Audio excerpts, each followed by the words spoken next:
आव्यूह introduction part 2 में आपको बताएंगे आव्यूहों का योग, दो आव्यूहों का अंतर, किसी आव्यूह में किसी अदृश्य गुणन, दो आव्यूहों का गुणन, आव्यूह का परिवर्त रूप, सम्मित और विषम सम्मित आव्यूह।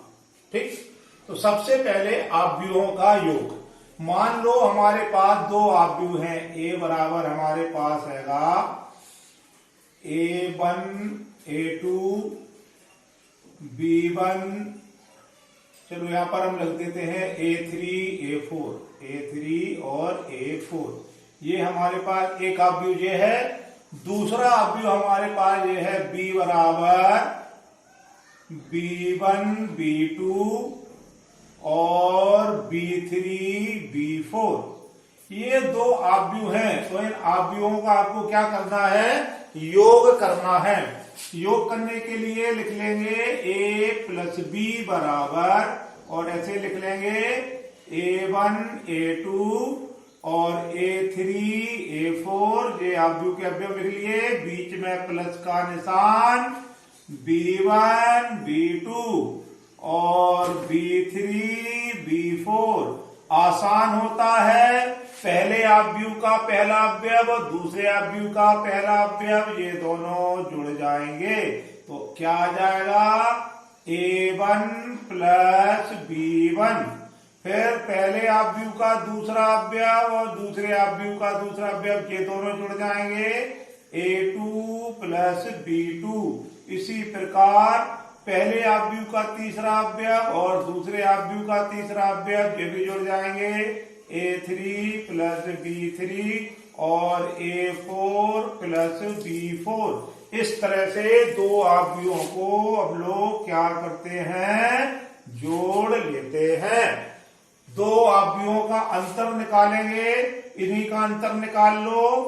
A माइनस B अगर हमको करना है तो A लिख देंगे A1 A2 और A3 A4, बीच में माइनस का निशान, B1 B2 और B3 B4।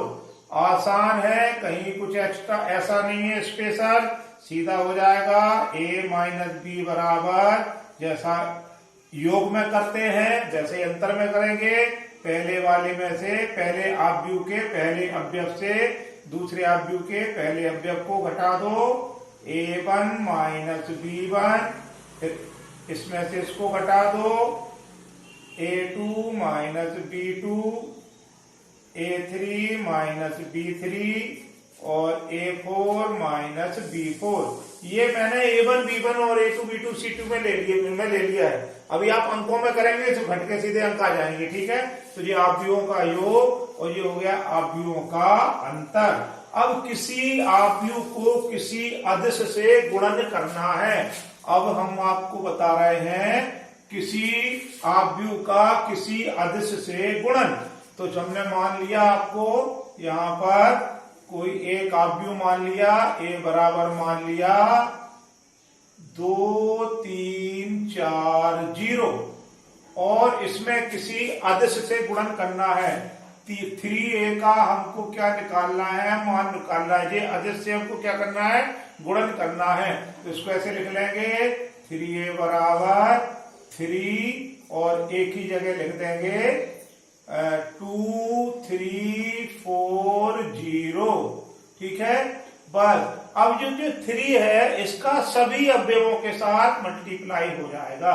तो जो हो जाएगा 3 2 जा 6, 3 3 जा 9, 3 4 जा 12 और 3 का मल्टीप्लाई 0 में हुआ तो 0। तो किसी अदिश का किसी आव्यूह में गुणन होता है तो उस अदिश का आव्यूह के सभी अवयवों में क्या हो जाता है?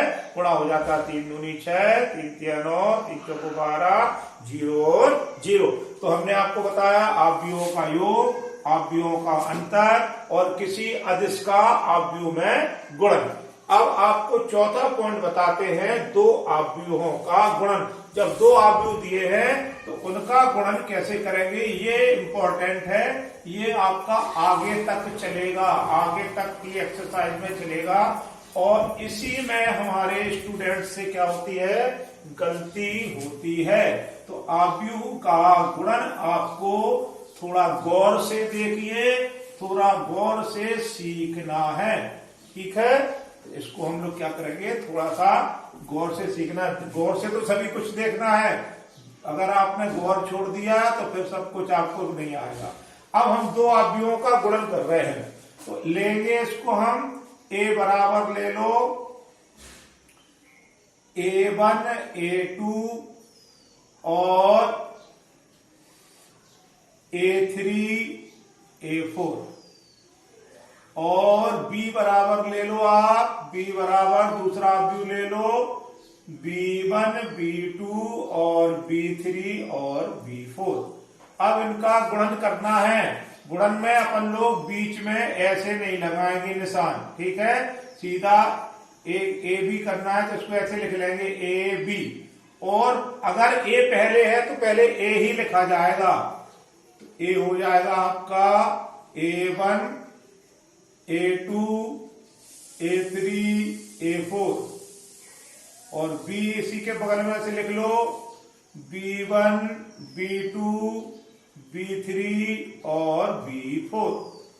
ठीक, अब करते क्या है कि ये वाली जो पंक्ति है, ये वाली पंक्ति को उठा के इसके ऊपर रख देंगे। कैसे रख देंगे, जैसे हमने क्या किया, इस पंक्ति को उठा के इसके ऊपर रखा तो a1 किसके ऊपर आ गया, b1 के ऊपर।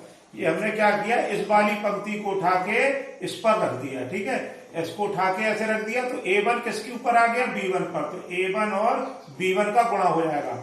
इसको हमने उठा के ऐसे रखा तो a1 इसका इन दोनों गुणा हो गया। बीच में लगाते हैं प्लस का निशान, और ये a2 किसके ऊपर आ जाएगा, b3 पर, तो ये आ जाएगा a2 b3। ठीक, अभी हमने इस वाली पंक्ति को उठा के इस पर रखा था, अब इस वाली पंक्ति को उठा के यहां रख दो। पहले यहां रखा था, अब इसको उठा के यहां रखेंगे तो a1 आ जाएगा b2 के ऊपर, तो a1 b2 प्लस ये ऐसा रखा, और a2 आ जाएगा b4 पर, तो ये हो जाएगा a2 b4, बीच में प्लस का निशान लगाते। ठीक, अभी हमने ये पंक्तियां उठा के इन दोनों पर रख दी, अब ये पंक्ति उठा के इस पर रख देंगे तो a3 आ जाएगा b1 पर, तो a3 b1 प्लस इसको उठा के ऐसे रखा, और a4 आ जाएगा b3 पर, तो a4 b3। इसी प्रकार इस पंक्ति को उठा के इस पर रख देंगे तो a3 आ जाएगा b2 पर, a3 b2 प्लस और a4 आ जाएगा b4 पर, a4 b4।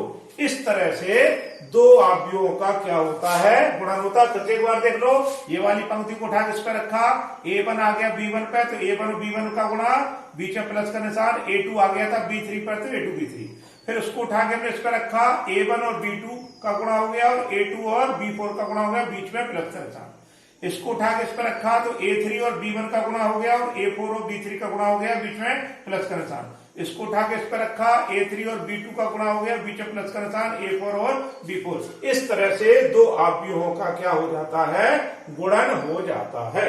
अब बताएंगे आपको अवयव का परिवर्त रूप। अवयव का परिवर्त रूप देख लीजिए, आसान है।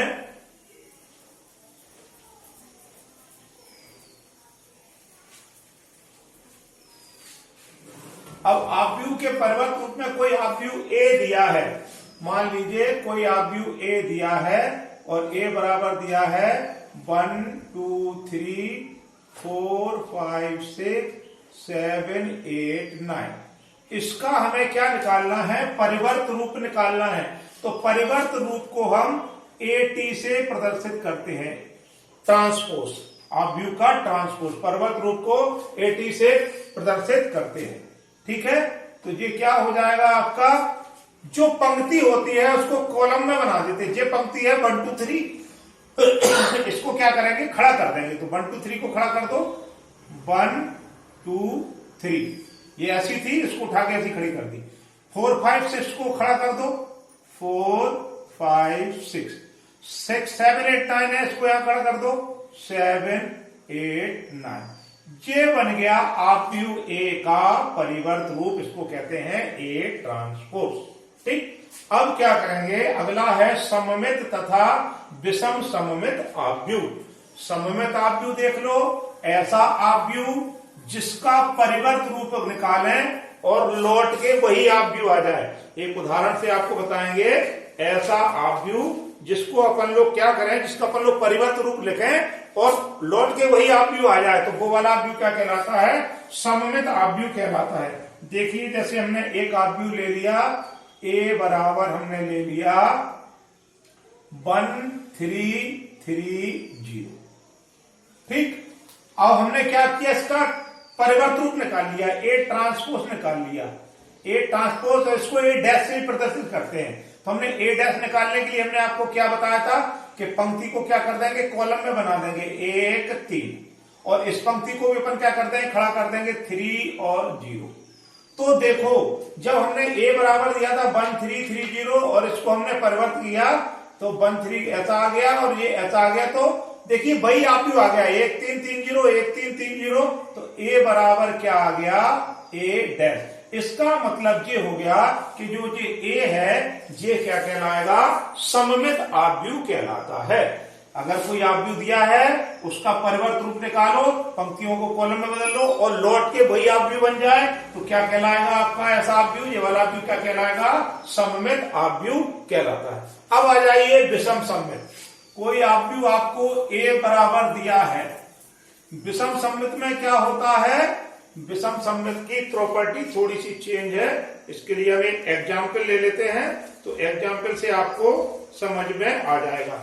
मान लीजिए कोई एक आव्यूह a दिया हुआ है और a बराबर दिया है 0 2 और -2 और 0, ठीक है, ये दिया हुआ है। इसका भी अपन लोग ट्रांसपोज कर दें, इसका भी परिवर्त रूप निकाल लें, a डैश निकाल लें अगर अपन लोग, तो a डैश निकालने पे क्या हो जाएगा, अपन लोग क्या करते हैं परिवर्त रूप निकालने में पंक्तियों को कॉलम में बदल देते हैं। जो पंक्ति है इसको खड़ा कर देंगे तो 0 और 2, और ये वाली पंक्ति है इसको खड़ा कर देंगे तो -2 और 0, ठीक है। अब देखो ये अंतर आ गया, यहां पर +2 था, अगर हम इसमें से माइनस कॉमन ले लें,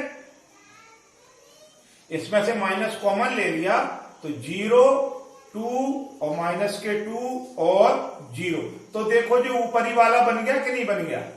तो हमने क्या किया, इसमें से पहले हमने जो हमको आव्यूह दिया था उसका ट्रांसपोज कर दिया, उसका परिवर्त रूप निकाला, उसमें हमने माइनस कॉमन ले लिया तो ऊपर वाला मिल गया, तो a डैश बराबर हमको क्या मिल गया, -a। तो इसका मतलब ये हो गया कि ऐसा आव्यूह जिसका हम परिवर्त रूप निकालें और वो परिवर्त रूप इसके ऋणात्मक मान के बराबर हो, तो ऐसा आव्यूह क्या कहलाता है, विषम सममित आव्यूह कहलाता है। तो ये पूरा आज आपका आव्यूह का इंट्रोडक्शन हो गया। नेक्स्ट वाले वीडियो में इसकी प्रॉब्लम्स लेंगे।